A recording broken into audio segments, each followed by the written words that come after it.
मेरे ख्याल में अशोक जी ने जितनी बातें कही हैं सबकी समझ में आ रही होगी बात।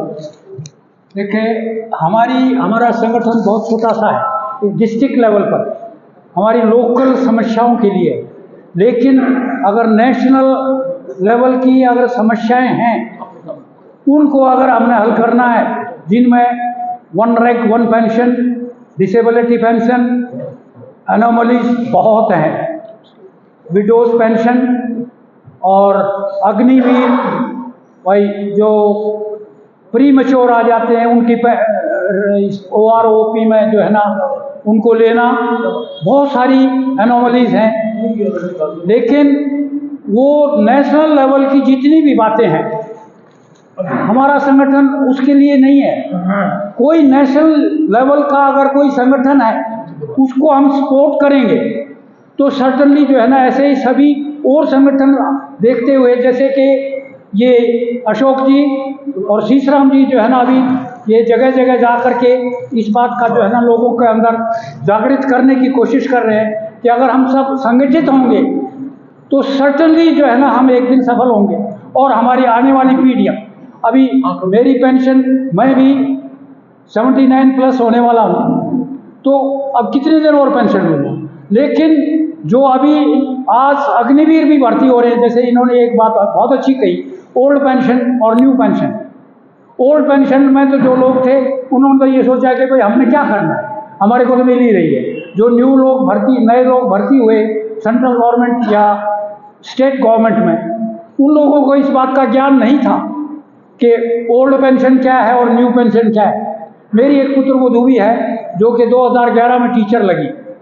अभी एक दिन ऐसे ही कुछ बात हो रही थी तो बोल रही, डैडी जी मेरी पेंशन तो मुश्किल से जो है ना 2-3 हज़ार रुपये हो, जबकि एक JBT पेंशन आज पुरानी अगर रिटायर होती है तो उसकी कम से कम भी 50,000 रुपये पेंशन है। तो उनको ये अभी ज्ञान हो रहा है, तो इसलिए पब्लिक कुछ जागृत होकर के ओल्ड पेंशन और न्यू पेंशन के बारे में भी गवर्नमेंट से सवाल कर रही है। और पॉलिटिकल पार्टी उनको कोई फर्क नहीं पड़ता है, जिसमें चाहे BJP है और चाहे कांग्रेस है। ये बात भी एक विचारणीय है कि किसी भी पार्टी ने क्या हमारे फौजियों का, हमारे पूर्व सैनिकों का या एग्जीक्यूटिव जो नौकरी कर रहे हैं सैनिकों का, किसी ने मैनिफेस्टो में कहीं नाम देखा? नहीं देखा। क्यों? उनको मालूम है कि ये लोग तो जो है ना रिटायर हो रहे हैं, ये तो किसी न किसी को देंगे ही देंगे। और फौजियों की पता नहीं गवर्नमेंट लेती है या कैसे लेती है। मैं भी 15 साल नौकरी करके आ गया एयरफोर्स में, मेरे को कोई इल्म नहीं कि जो नौकरी कर रहा है फौज में उसका जो है ना वो कैसे डलता है।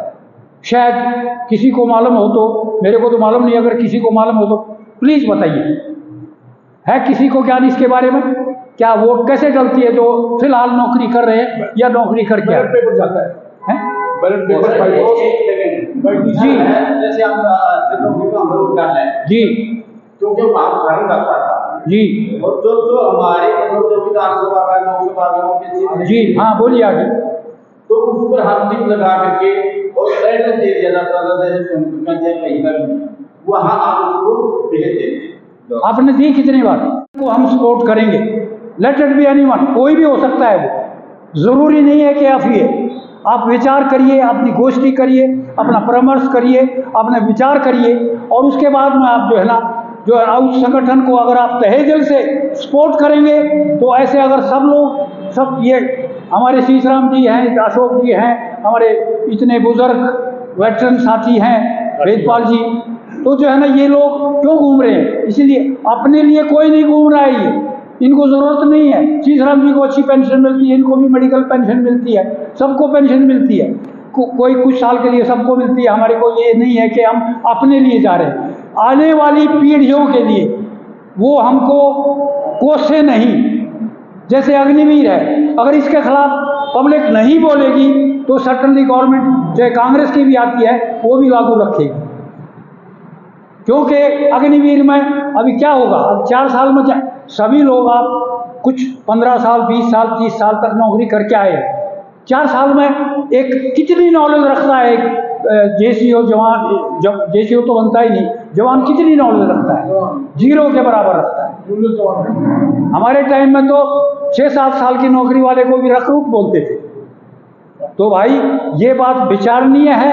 आप सब लोग समझदार हैं, सब लोगों के पास अपना दिमाग है, अपना अनुभव भी है। वेटरन्स की हिंदी, वेटरन्स का अर्थ भी अनुभवी होता है। तो अनुभव के मुताबिक मैं अगर गलत हूं तो आप मेरे को भी टोक सकते हैं, क्योंकि अगर नेशनल लेवल की कोई बात है तो हमारा संगठन नेशनल लेवल के लायक नहीं है, उसके लिए बहुत कुछ चाहिए।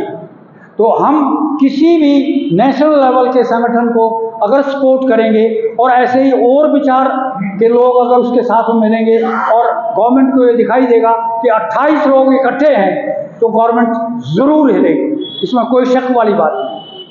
तो मेरे यही निवेदन है कि आप लोग हमारे तीसराम जी, हमारे अशोक जी, हमारे लखपत हुड्डा साहब, और ये तो अशोक फोगाट तो दादरी के प्रॉपर है।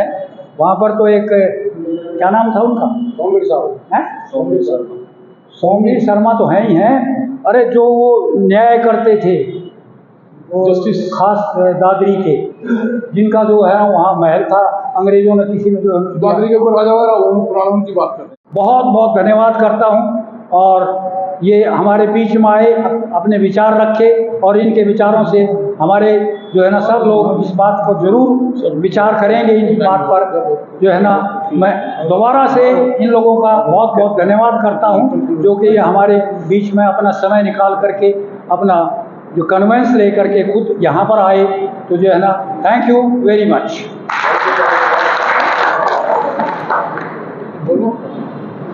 अच्छा।